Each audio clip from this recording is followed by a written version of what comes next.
আউযু বিল্লাহি মিনাশ শাইতানির রাজিম। বিসমিল্লাহির রহমানির রহিম। মুহতারামি ও মুকাররমি কদরে গেরামি জনাব সাহেবে সদর,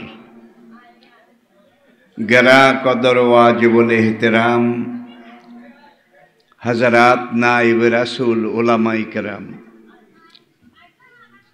फुजला व मुरब्बियान एजाम, उपस्थित सकल स्तरेर बयसेर पर्यायेर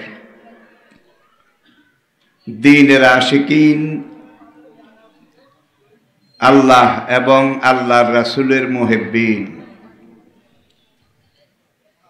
कालोजयी चिरंतन पथेर दिशा महाग्रंथ कुराने हाकिमेर साथे मुताल्लिकीन आमार प्राणप्रिय एलाकाबासी भाइयेरा, मुहतारामा पर्दार आड़ालेर मा ओ बोनेरा, अस्सलामु आलाइकुम व रहमतुल्लाह। शुरूते आमी महान रब्बुल आलमीनेर बारगाहे रहमते दरबारे आलिशाने महान रबेर दरबारे हजारों लाखों अनंत अजुत कोटी शुक्रिया आदाय करछि, जिनि मेहरबानी करे आमादेरके ऐतिह्यबाही दक्षिण ममिनपुर एलाकाबासी भाईदेर साहसी उद्योग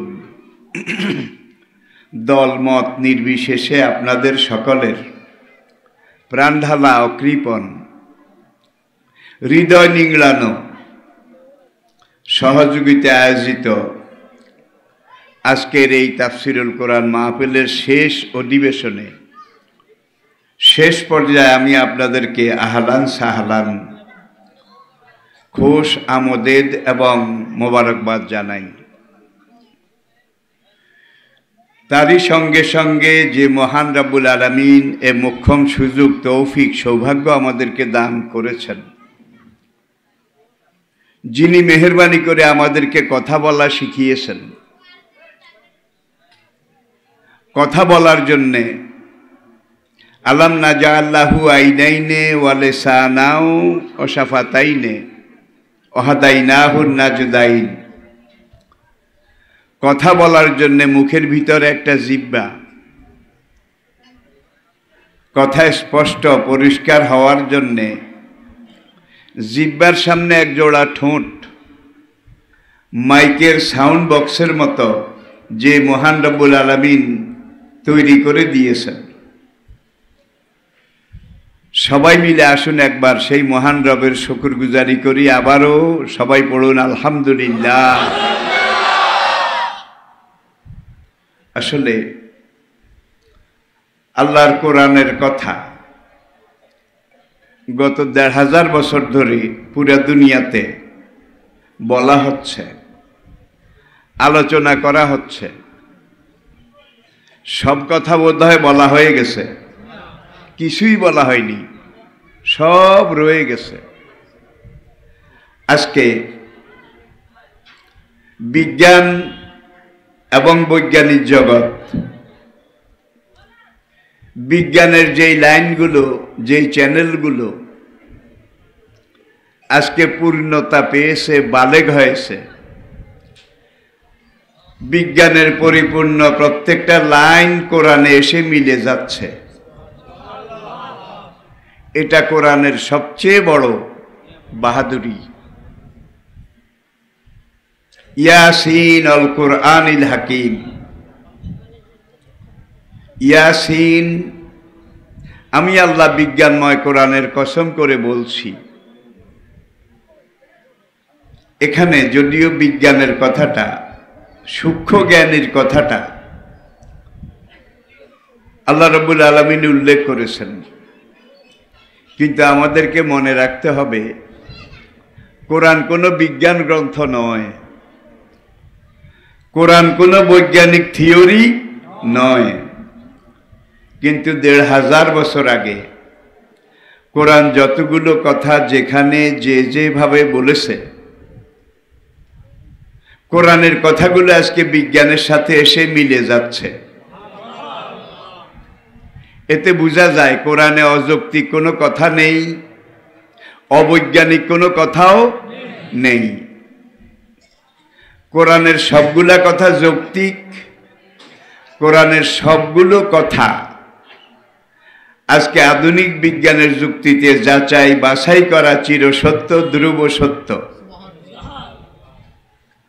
চিরশাশ্বত, চির অব্যয়, চির অক্ষয়, চির অনন্ত, চির অনাদি। আমরা জানি সাহাবায়ে কেরাম তারা কোনো স্কুল কলেজে লেখাপড়া করেননি। তখনকার দিনে লেখাপড়া করার জন্য কোনো স্কুল কলেজ ইউনিভার্সিটিও ছিল না। সকল সাহাবা রাসূলের কাছে কোরআন পড়েছেন, কোরআন শিখেছেন, কোরআন বুঝেছেন, কোরআনের কথা বলেছেন, কোরআন অনুযায়ী চলেছেন। কোরআনটা হলো আমাদের জীবনের মূল কারিকুলাম, মূল সিলেবাস। আর কোরআনের ব্যাখ্যা হিসাবে নবীজি যে হাদিসগুলো উম্মতের কাছে পেশ করেছেন, এই পুরা হাদিস এগুলো কোরআন যে আল্লাহর ওহী, এর ব্যাখ্যা, বিশ্লেষণ, শরহা এবং তাফসীর। আমি আবার বলছি, কোরআনটা মানব জীবনের মূল সিলেবাস, আর রাসূলের হাদিস কোরআন রূপী জীবনের সিলেবাসের টেস্ট পেপার, মেড ইজি। কোরআনকে বুঝতে হলে রাসূলকে লাগবে, রাসূলকে বাদ দিয়ে কোরআন বোঝা যাবে না। আবার রাসূলকে জানতে হলে কোরআনকে লাগবে, কোরআন বাদ দিয়ে রাসূলকে জানাও যাবে না, চেনাও যাবে না। কোরআন এবং রাসূল একে অপরের সম্পূরক, পরিপূরক। তা আমি যে বলছিলাম, সাহাবায়ে কেরাম শুধু কোরআন পড়েছেন, কোরআন বুঝেছেন, কোরআনের ব্যাখ্যা হিসাবে হাদিস পড়েছেন। কোরআন নাজিল হওয়ার 2 যুগ সময়, 2 যুগ, 24 বছরের মাথায় পুরা জাজিরাতুল আরব নয়, শুধু তখনকার কাছের সুপার পাওয়ার, অক্ষশক্তি, বৃহৎ শক্তি যেটা রোমান সাম্রাজ্য। আপনারা জানেন কোরআনে একটা সূরা আছে, সূরা রুম, আলিফ লাম মিম, গোলেবাতির রুম। তাহলে কোরআন যে যুগে নাজিল হয়েছিল, সেই যুগে রোম ছিল কোরআনের, ইসলামের পাশাপাশি, কাছাকাছি সেই যুগের সবচেয়ে বড় বৃহৎ শক্তি। আজকের যুগে তো আর কোরআন নাজিল হবে না।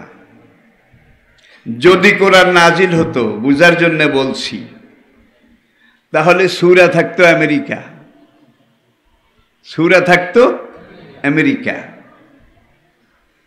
রোম যখন ইসলামের পদতলে, পায়ের নিচে চলে আসলো,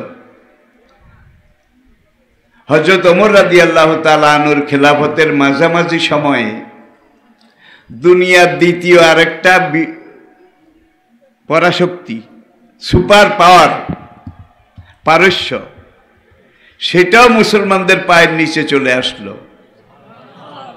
রোমও আসলো, পারস্যও আসলো।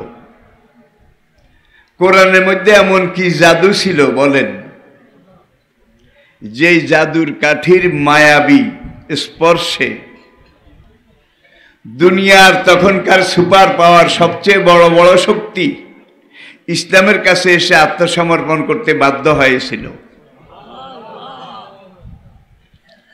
কোরআনের দাওয়াত দিতে গিয়ে শুরুর দিকে নবী মক্কায় স্থান পাননি, জায়গা পাননি। মক্কার লোকেরা নবীজিকে পাত্তা দেয়নি, সাহাবায়ে কেরামকেও দেয়নি।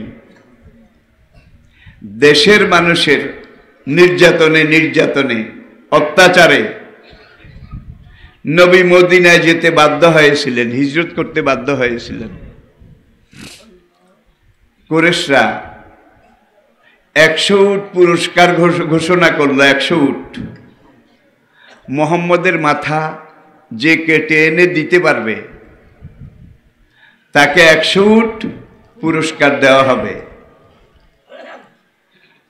মক্কার বিরোধী কুরাইশরা জানতো যে মুহাম্মদ সাল্লাল্লাহু আলাইহি ওয়াসাল্লাম হিজরত করে মদিনার দিকেই যাবেন, কারণ গত কয়েক বছরে হজের সময় দুনিয়ার বিভিন্ন জায়গা থেকে মানুষ যখন মক্কার দিকে আসতো হজ করার জন্যে, ঠিক ইসলামের দাওয়াত যখন শুরু হলো তার অব্যবহিত পরে কুরাইশরা হাড়ে হাড়ে বুঝতে পারল এই কোরআন তো কোরআন নয়, এই কোরআন অর্থ হলো আমাদের ক্ষমতা চলে যাওয়া। এই কোরআন তো কোরআন নয়, এই কোরআনের অর্থ হলো আমাদের নেতৃত্ব চলে যাওয়া, খতম হয়ে যাওয়া। ওরা বুঝতে পেরেছিল। وقال الذين كفروا لا تسمعوا لهذا القرآن والغوا فيه لعلكم تغلبون। তারা সিদ্ধান্ত নিল নবী মুহাম্মদ অথবা তার কোনো সাহাবী মক্কার কোনো বাজারে, কোনো দোকানে, কোনো স্থানে মক্কার লোকদেরকে যদি কোরআন শোনায়, কোরআন তেলাওয়াত করে শোনায়, লা তাসমাউ লিহাযাল কোরআন, খবরদার তোমরা কোরআন শুনিও না। অলগাও ফিহে, আর মুহাম্মদ বা তার কোনো সঙ্গী সাথী মক্কার কোনো জায়গায় কোরআন তেলাওয়াত করা, কোরআন প্রচার করা শুরু করলে তোমরা এটার মধ্যে বাধা সৃষ্টি করো, বাধা, যেন মক্কার লোকদের কানে কোরআনের আওয়াজ না যায়। তারা বাধা দিতে লাগলো।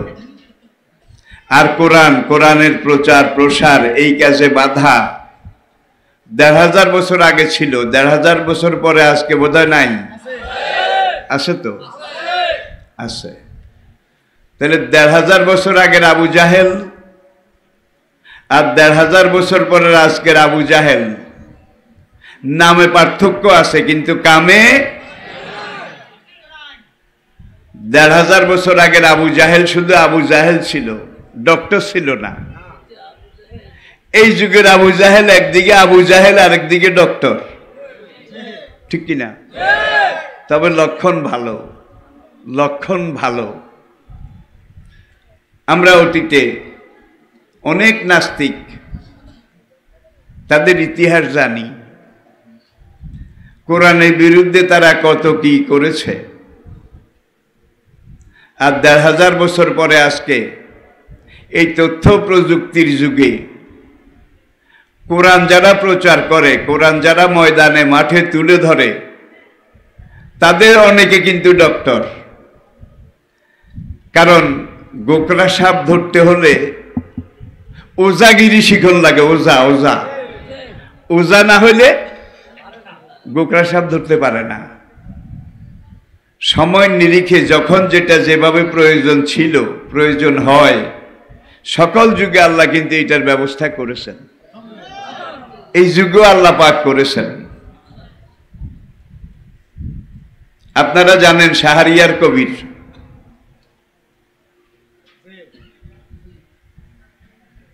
সেই ইসলামের কোরআনের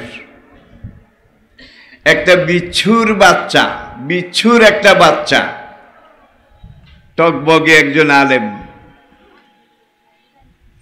ডক্টর এনায়েতুল্লাহ আব্বাসী শাহরিয়ার কবিরকে তার হুল দিয়ে, লেজের ওই সুইচ দিয়ে একটা গুতা দিছে। এক গুতায় শাহরিয়ার কবির একবার কুল্লু খালাস, কুল্লু খালাস হয়ে গেছে। আলহামদুলিল্লাহ, আজকে কোরআন প্রচার করার মতো করার জন্যে একজনকে দূরে সরাইলে ৫ জন ময়দানে চলে আসে। একজনকে বন্দী করলে 10 জন ময়দানে চলে আসে, কারণ পুরো দুনিয়াতে কোরআন প্রতিষ্ঠিত হবে, কায়েম হবে, সেই সময়টা এখন আর বেশি দূরে নাই। তো নবী হিজরত করে রাতে ঘর থেকে গোপনে বেরিয়ে গেলেন। পরের দিন কাফেররা শুধু উত্তর দিকে খোঁজে যে মোহাম্মদ গেলে তো মদিনার দিকে গেছে, মক্কা থেকে মদিনা উত্তর দিকে, এখন তারা শুধু উত্তর দিকে খোঁজে, পেরেশান। কিন্তু নবী গেছে দক্ষিণ দিকে। কি পলিটিক্স, কি পলিটিক্স! মক্কা থেকে সর পর্বতের গুহা সোজা দক্ষিণে, আর মদিনা সোজা উত্তর দিকে। দক্ষিণ দিকে ওরা খোঁজে না, তারপরও একটা গ্রুপ সেখানে এসে সর পর্বতের গুহা পর্যন্ত যখন এসেছিল, তারা গুহায় ঢুকেনি, সামান্য মাকড়সার জাল আর কবুতরের ডিম, এটা দিয়ে আল্লাহ নবীকে বাঁচিয়ে দিলেন, সেভ করলেন। এটা কি কল্পনা করা যায়? কাফেররা গুহার পাড়ে ওখানে হাঁটাহাঁটি করে, একজন আরেকজনকে বলে গুহার ভিতরে কোনো মানুষ আছে কিনা দেখ। কেউ ঢুকার চেষ্টাও করতেছিল, চিন্তাও করতেছিল, এমন সময় আর দুইজন কয়, আরে পাগল, এই যে মাকড়সার বাসা, গত রাতে যদি এখানে কোনো মানুষ থাকতো, মানুষ ঢুকতো, তাইলে মাকড়সার জাল ছিঁড়ে যেত। আবার মাকড়সার জালের উপরে কবুতর ডিম পেড়েছে, তাহলে বোঝা গেল 2-4 দিন এখানে কেউ আসে নাই। সামান্য কবুতরের ডিম আর মাকড়সার জালি, এটা দিয়ে আল্লাহ নবীকে হেফাজত করেছেন। 3 দিন পরে মদিনার দিকে যাওয়ার মূল রাস্তা যেটা, সেই রাস্তা দিয়ে নবীজি যাননি। ওরা তো রাস্তায় রাস্তায় খোঁজে, পথে পথে খোঁজে। একজন মুশরিক গাইড, পথ প্রদর্শক, আব্দুল্লাহ ইবনে আরাকিত, তাকে ভাড়া নিলেন আবু বকর, যে আসল মক্কা থেকে মদিনা, মদিনা থেকে সিরিয়া, সিরিয়া থেকে মিশর, সোজা উত্তর দিকে যে রাস্তা, এই রাস্তায় আমরা যাব না, আমাদেরকে আপথে নিয়ে যেতে হবে, আপথে, রাস্তা ছাড়া। ও তো রাস্তা রাস্তায় খুঁজবে, রাস্তা ছাড়া। সে একজন মুশরিক, মদিনায় যাওয়ার এই রাস্তা ছাড়াও আরো যে পথ আছে, সেই পথে নিয়ে যাচ্ছিল। বনু মুদলাজ গোত্রের এক যুবক, বনু মুদলাজ গোত্রের এক যুবক, তার নাম সুরাকা। আপনারা ইতিহাস জানেন। 100 উট পুরস্কারের লোভে নানান জন শুধু নবীকে খোঁজে। 100 উট পুরস্কার, এটা সোজা কথা না। সুরাকা যখন দেখল যে নবী মক্কা থেকে কয়েক মঞ্জিল অন্য পথ দিয়ে, হাঁটা পথে, যেই পথে কোনো উটের কাফেলা চলে না, কোনো ঘোড়ার কাফেলা চলে না, কোনো মানুষের কাফেলা চলে না, একেবারে লোহিত সাগরের কিনার দিয়ে, বালু বালিয়ালির উপর দিয়ে 3 জন মানুষ উত্তর দিকে যাচ্ছে। একজন নবী, আরেকজন আবু বকর রাদিয়াল্লাহু তাআলা আনহু, আরেকজন ওই গাইড আব্দুল্লাহ ইবনে আরাকিত। সুরাকা খুব দক্ষ তীরন্দাজ ছিল, তীর। সে তীর বের করে নবীজিকে ধরার জন্যে, মারার জন্যে, যখন তীরকে এইভাবে তাক করলো, এখন তীরের ফলা সে আর টানতে পারে না, তার হাতটা অবশ হয়ে গেল। এখন ফলা টানতে পারে না, তীর দিয়ে সে ফায়ারও করতে পারে না, এইভাবে ধরেই রাখছে।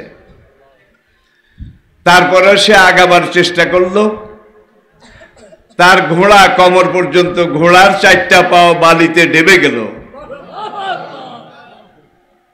বালিতে ডেবে যাওয়ার পরে সে যখন অনেক চেষ্টা করলো, আর ঘোড়া যত উঠাবার চেষ্টা করে তত আরো ডাবে, যত চেষ্টা করে তত আরো ডাবে, সেইবার ঘোড়া ছেড়ে দিয়ে পায়ে হেঁটে নবীজিকে শহীদ করার জন্য সেই দিকে আগালো।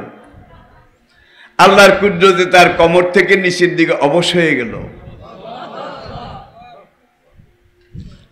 যখন আর সে চলতে পারে না, প্যারালাইজড হয়ে গেল, প্যারালাইজড। সে বলল, মুহাম্মদ, তুমি যে আল্লাহর নবী, এতদিন বিশ্বাস করি নাই, কিন্তু আজকে আমার ঘোড়া, আমার শরীর, আমার তীর, এগুলা সাক্ষ্য দিচ্ছে তুমি সত্যিকার নবী, তুমি আল্লাহর প্রকৃত নবী। আমার নাম সোরাকা, মক্কা মদিনার মাঝামাঝি জায়গায় বনু মুদলাজ গোত্রে আমার জন্ম। আমি আজকে যেই ঘটনা দেখেছি, মুহাম্মদ, আমি তোমার কোনো ক্ষতি করব না, আমার জন্য একটু দোয়া করো, আল্লাহ যেন আমাকে সুস্থ করে দেয়, আমার ঘোড়াটা যেন বালি থেকে উঠে যায়। নবী দোয়া করলেন, ঘোড়া উঠল, তার শরীরটা স্বাভাবিক হয়ে গেল, পুরা সুস্থ হয়ে গেল। হওয়ার পরে নবী বললেন, সোরাকা, এমন দিন বেশি দূরে নয় যেদিন পুরা আরব জাজিরা, আরব উপদ্বীপ ইসলামের পায়ের তলে চলে আসবে। শুধু আরব নয়, পুরা মধ্যপ্রাচ্য, মিশর, আফ্রিকা ইসলামের পায়ের নিচে চলে আসবে। সুরাকা বলে, এও কি সম্ভব? কয়েকজন মুসলমান, হাতে গোনা কিছু লোক, আর ইসলামের বিরুদ্ধে এত এত এত এত বড় শক্তি, এত এত সুপার পাওয়ার। আর মোহাম্মদ, আপনি বলতেছেন যে ইসলামের আয়ত্তে সবাই আসতে বাধ্য হবে, কি করে? নবী ছোট্ট করে বললেন, সোরাকা, তোমার পছন্দ না হলেও যেটা আমার আল্লাহর পছন্দ সেটাই হয়েছে, সেটাই হবে। তখন নবী ছোট্ট করে বললেন, সোরাকা, সামনে এমন দিন আসতেছে তুমিও ইসলাম গ্রহণ করবে।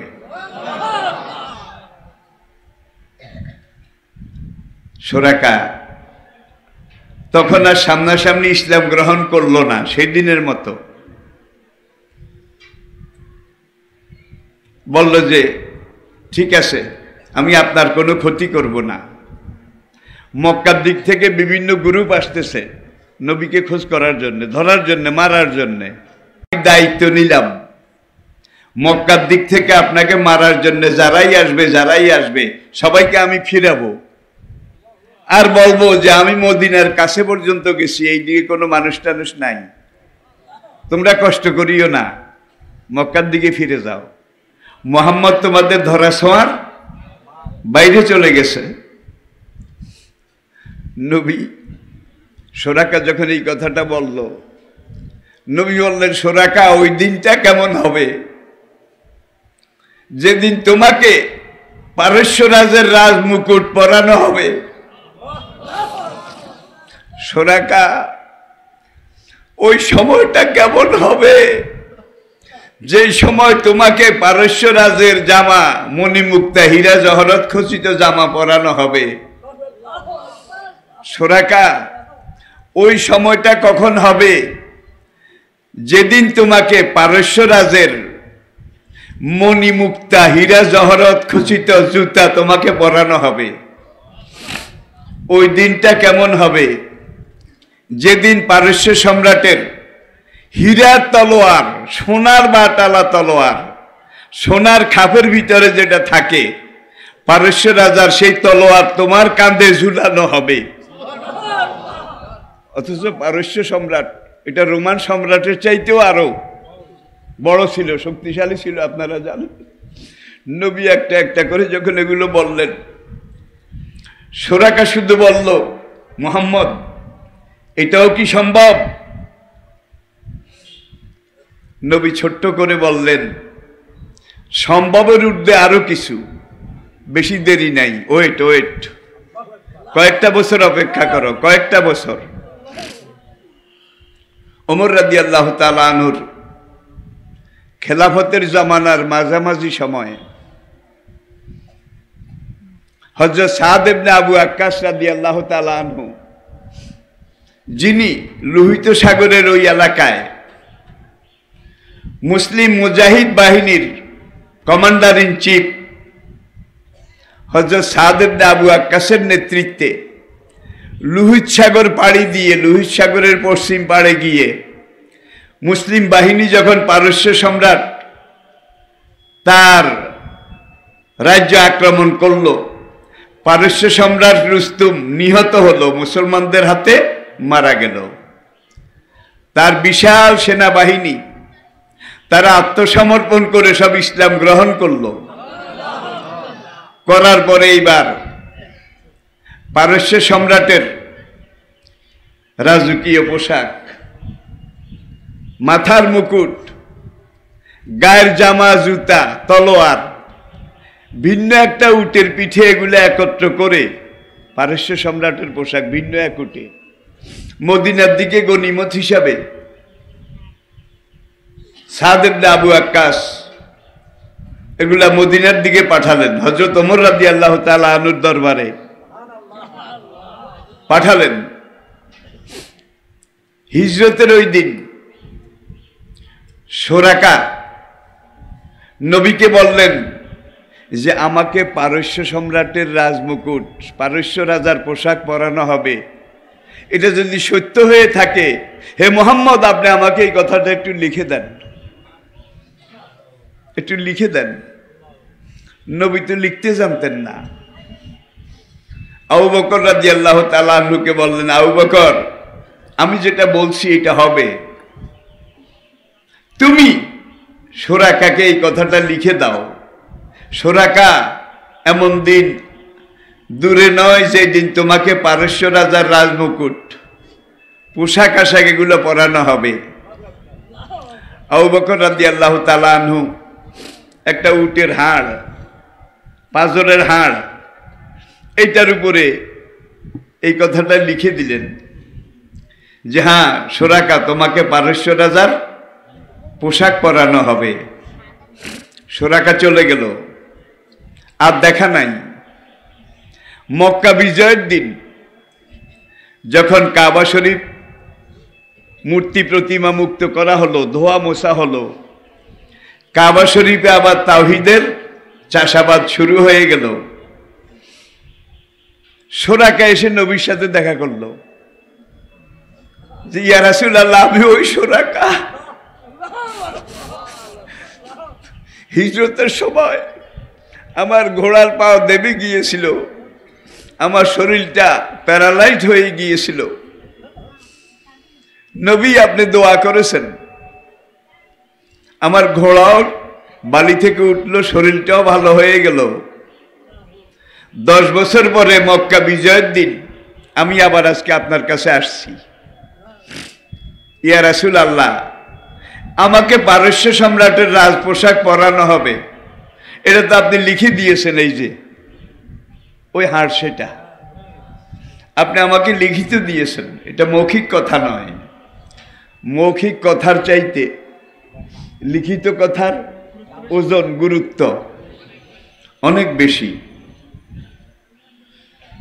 রাসূল তখন বললেন, সুরাকা আর অল্প, 10 বছর অপেক্ষা করেছ, আর অল্প কিছু সময় অপেক্ষা করো। সুরাকা রাসূলকে বলল যে হিজরত থেকে, আপনার সাথে হিজরতের ঘটনার পরে আমি আমার মহল্লায় গিয়ে নিজে ইসলাম গ্রহণ করেছি।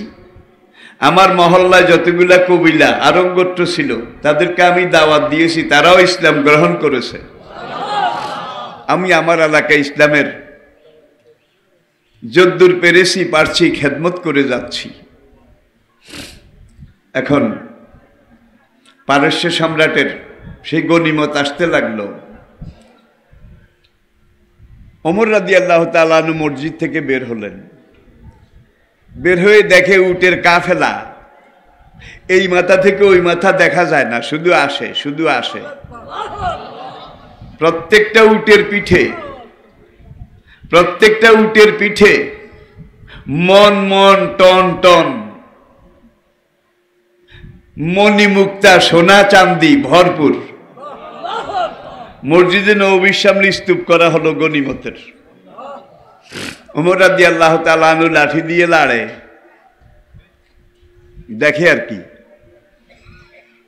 একটু দেখে তারপরে বললেন, ওই লোকগুলার জন্য আমি দোয়া করি, পারস্য রাজার এই মহামূল্যবান সম্পদ, আমি তো আর সেখানে যাই নাই, যারা এগুলা ঠিক মতো এনে নবীর মসজিদে জমা করেছে নিশ্চয়ই তারা ঈমানদার, তাদের ঈমানে কোনো ঘাটতি নাই। তা নাহলে এত মহামূল্যবান সম্পদ এটা কিন্তু এখানে এইভাবে জমা হওয়ার কথা নয়।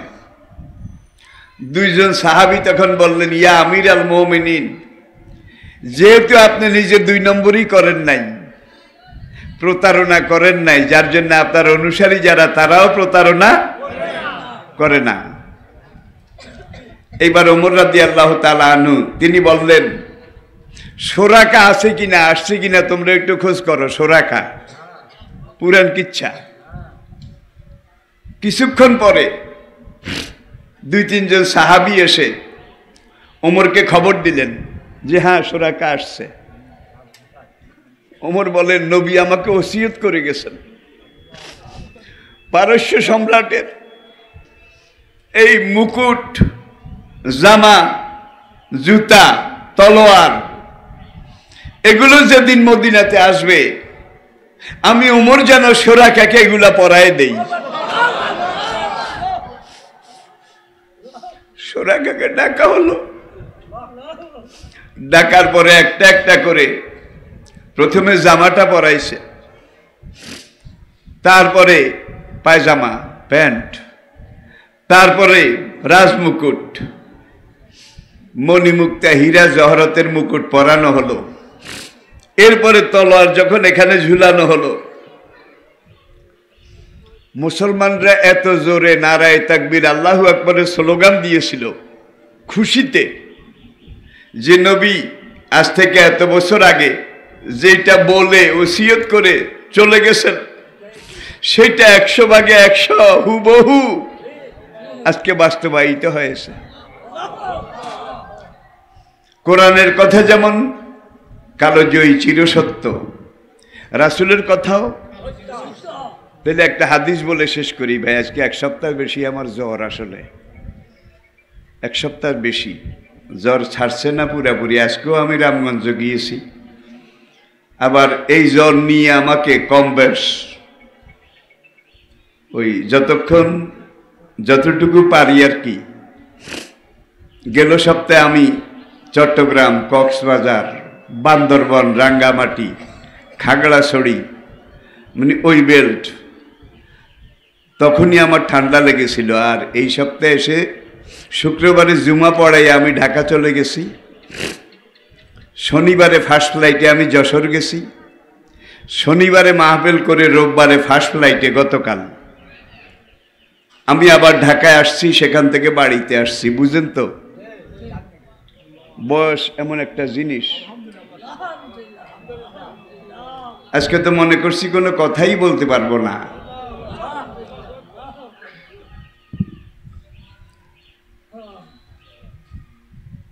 কালা রাসূলুল্লাহ সাল্লাল্লাহু আলাইহি ওয়াসাল্লাম, আল খিলাফাতু বাদি সালাসুনা আমান। হুজুর ইরশাদ করেছেন, আমি দুনিয়া থেকে চলে গেলে, আমি দুনিয়া থেকে বিদায় নেওয়ার পরে পুরা দুনিয়াতে পূর্ণাঙ্গ ইসলামী খেলাফত থাকবে 30 বছর। আবু বকর রাদিয়াল্লাহু তাআলা আনহু থেকে শুরু করে আলী পর্যন্ত কত বছর? 30 বছর। যে আমি চলে গেলে 30 বছর পুরা দুনিয়াতে ইসলামী খেলাফত কায়েম থাকবে। সুম্মা তাকুনু মুলকান গাবদান, তারপরে খেলাফত চলে যাবে, খেলাফতের জায়গা দখল করবে রাজতন্ত্র। করেছিল কিনা? করছে। নবী বলেন রাজতন্ত্র চিরদিন থাকবে না। সুম্মা তাকুনু মুলকান জাবাবেরা, রাজতন্ত্র চলে যাবে, রাজতন্ত্রের জায়গায় স্বৈরতন্ত্র স্বৈরাচার পুরা দুনিয়াতে কায়েম হবে।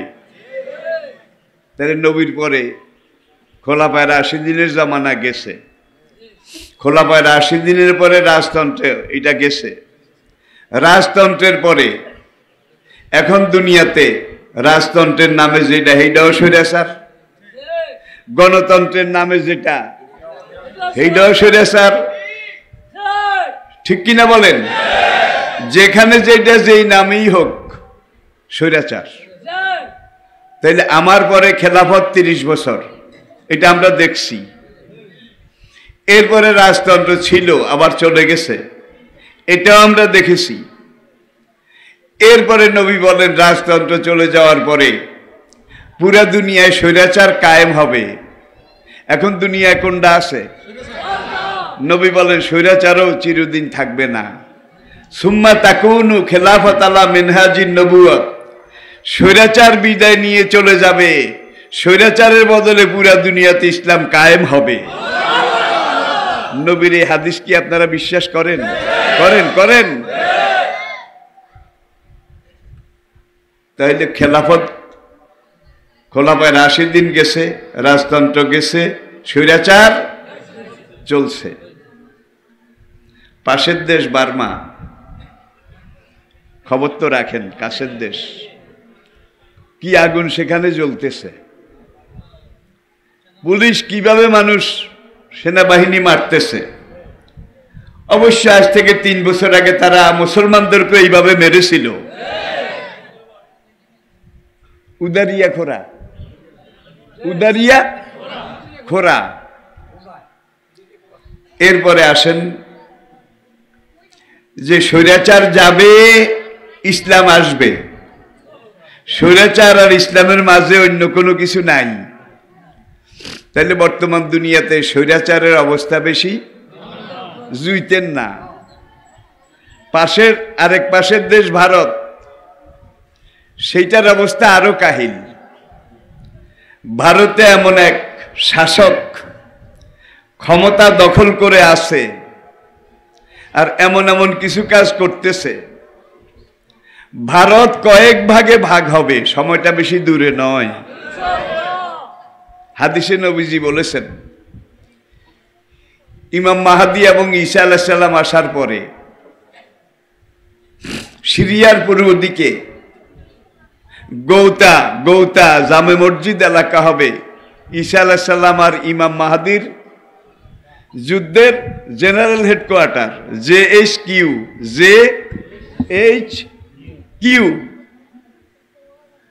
হিন্দুস্তানি শাসকদেরকে, আবার বলছি, ভারতের শাসকদেরকে লোহার শিকলে বেঁধে মুসলিম মুজাহিদেরা সিরিয়ার এখানে হাজির করবে।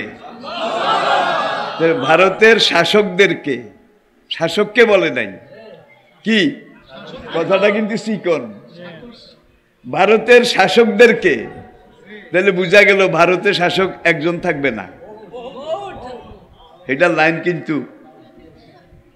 কিন্তু ওইতে আছে। শাসকদেরকে লোহার শিকলে বেঁধে সেখানে হাজির করা হবে। সুতরাং স্বৈরাচার যাবে, ইসলাম আসবে, মাঝখানে আর কিছু নাই। এখন আপনি যদি ইসলামের কাজে সহযোগিতা করেন তাহলে ইসলাম আসবে।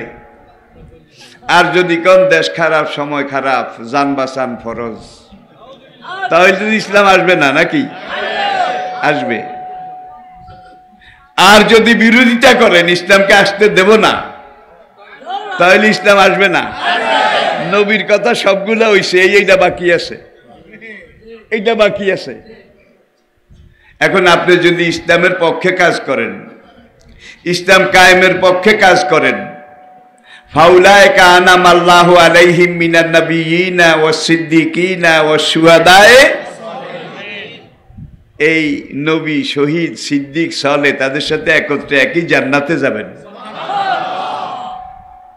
হয়তো ইসলাম কায়েম হয়েছে, এটা আপনি দেখে যেতে পারবেন না, হতে পারে দেখে যেতে, কিন্তু আপনি ইসলামের পক্ষে কথা বলেছেন, কাজ করেছেন। হাসরের ময়দানে দাঁড়িয়ে বলবেন, ইয়া রাব্বাল আলামিন, আমি একজন শেয়ার হোল্ডার ছিলাম, আমি যখন জীবিত ছিলাম আমি ইসলামের পক্ষে কাজ করেছি। আল্লাহ বলবেন যে যাও, আমার ওই 4 দলের লোক, মিনান নাবিয়িনা ওয়াস সিদ্দিকিনা ওয়াস শুহাদায়ে, তাদের সাথে একই জান্নাতে চলে যাও। আর যদি ইসলাম কায়েমের বিরোধিতা করেন, বাধা দেন, তাহলে তো ইসলাম কায়েম হবে না। নবী বলছে হওয়া লাগবে, হবেই হবে। যদি আপনি বিরোধিতা করেন, তাহলে হাসরের দিন আপনি, আমি, আমরা যারা বিরোধিতা করবে তারা ফেরাউন, নমরুদ, কারুন, সাদ্দাত, আবু জাহেল, উতবা, ওলিদ, রবিয়া, মগিরা, উমাইয়া, সাহেবা এদের সাথে একই জাহান্নামে যাবে। সময়টা খুব ভালো, পরিশ্রম কম, লাভ বেশি। পরিশ্রম কম, লাভ বেশি। ইসলাম আসতেছে আসতেছে। সুতরাং আমরা ইসলামের পক্ষে কাজ করব, ইসলামের পক্ষে কথা বলবো, ইসলামের পথে এগিয়ে যাব। আমরা জয় পরাজয় চিন্তা করব না, এটা আমাদের ঈমানের দাবি। আমরা মুসলমান, আমাদেরকে ইসলামের পক্ষে থাকতে হবে, আমাদেরকে ইসলামের পথে এগিয়ে যেতে হবে।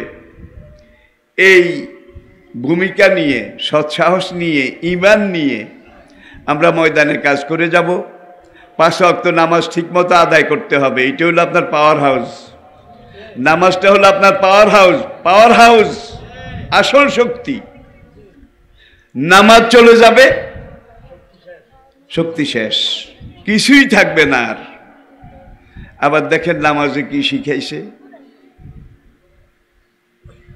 যেখানে মসজিদ নির্ধারিত আছে, ইমাম আছে, মুয়াজ্জিন আছে, জুয়েল আলিয়াল আরদা মুসল্লা, 10 জন 50 জন মুসলমান একদিকে সফরে গেছেন, জিহাদে গেছেন, নামাজের সময় হয়ে গেছে, কি করতে হবে?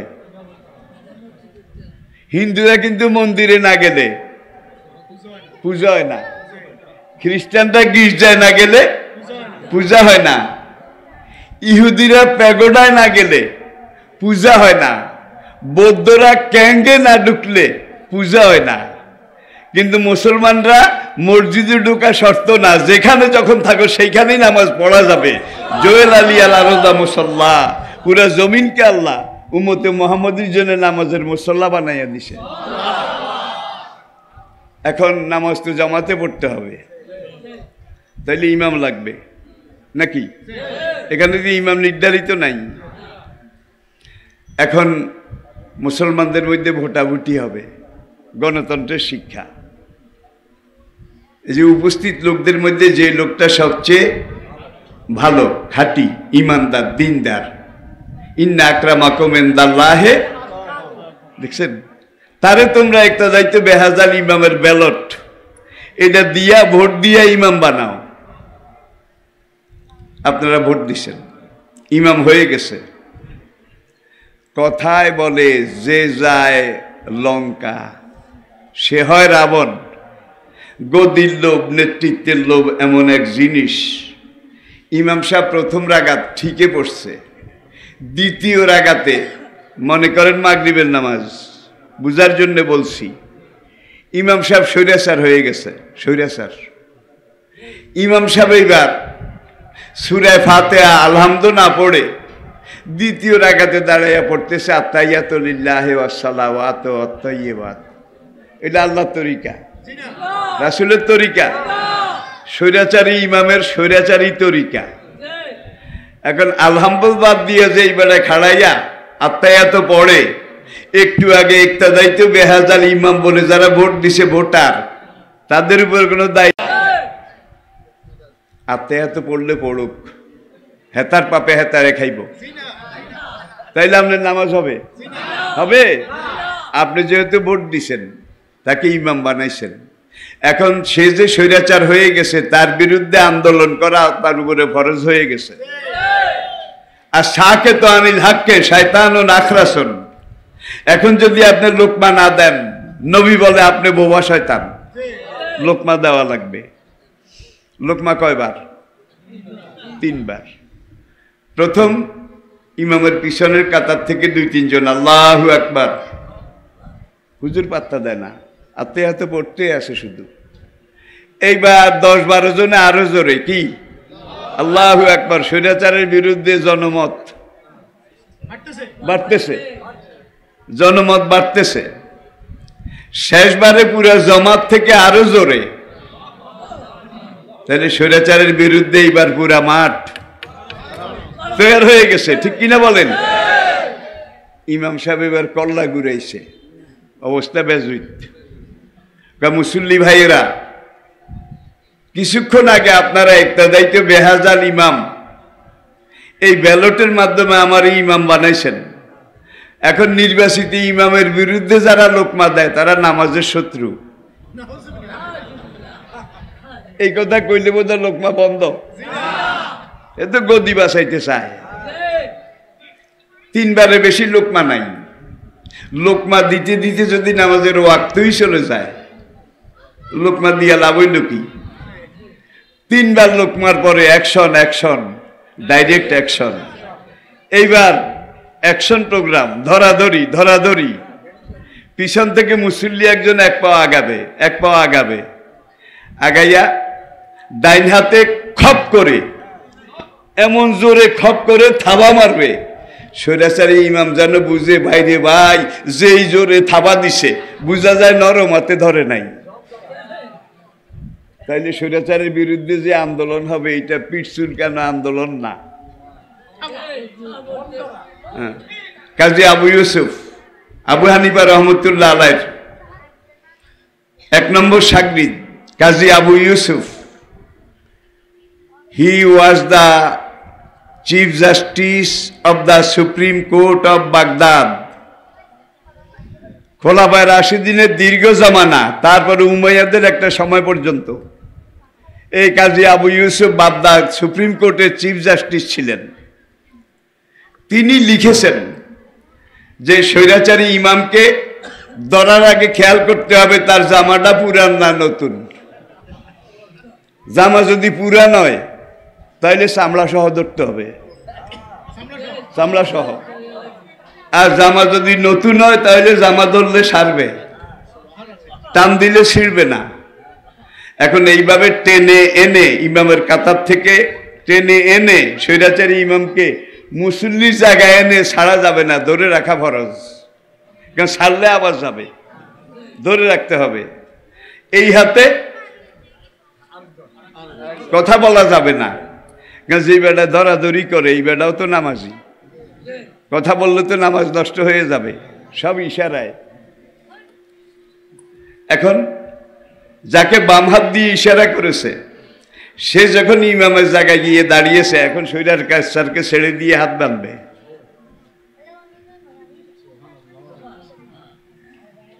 এখন ইনি কিন্তু নির্বাচিত ইমাম না, কেয়ারটেকার ইমাম। ইনার দায়িত্ব হলো সামনে যেই কাজটা বাকি আছে এইটারে কোরআন হাদিসের সংবিধান অনুযায়ী ঠিকঠাক মতো বাকি কাজটা সেরে বাড়ি ঘরে চলে যাওয়া। গদির লোভে এই বেটারেও ধরছে। এই বেটা এখন কেয়ারটেকার ইমাম হইয়া আত্মে এত পড়ে নাই, কাঁদতে এত পড়ে আগের বেটার। এই দুরবস্থা আমি দেখলাম, আমি আর আত্মে এতর কাছে নাই।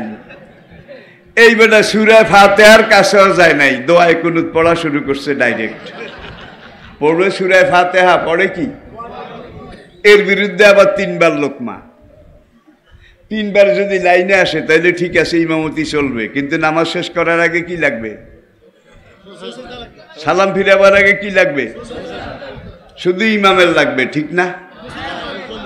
কেয়া ভুল করলা তুমি, লোকমা দিতে দিতে গলাও ফাটাইলাম, আর তোমার ভুলের জন্য সহসেজদা দিতে দিতে কপালের চামড়া যায়।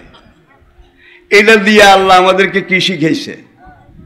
তোমরা ভোট দিয়ে যারা নেতা নির্বাচন করবে, এই নেতা যদি ইসলামের বিরুদ্ধে, আল্লাহ রসুলের বিরুদ্ধে কোনো কাজ, কোনো সিদ্ধান্ত নেয়, এই জন্য যদি ওই কওমের উপরে কোনো শাস্তি আসে, সাজা আসে, কোনো সহসেজদা আসে, শুধু ইমামের উপরে আসে না, যারা ভোট দিয়া নেতা বানায় ভোটারদের উপরেও আসে। ভাই, যারে ইমাম বানাইলাম সেই সহসেজদা দেওয়াইলো, যারে ইমাম বানাইলাম সেই সহসেজদা দেওয়াইলো। যেই মুসল্লির সারা জীবন কেবল সহসেজদা সহসেজদা সহসেজদা, সেই মুসল্লির কবুল হবে কোন সেজদা? আমাদের কিন্তু সহসেজদাই জীবনটা চলে গেছে। আল্লাহ পাক আমাদেরকে বোঝার তৌফিক দান করুন।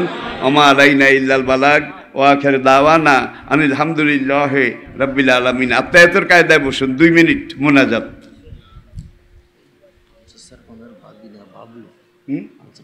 ভাগিনা বাবলু।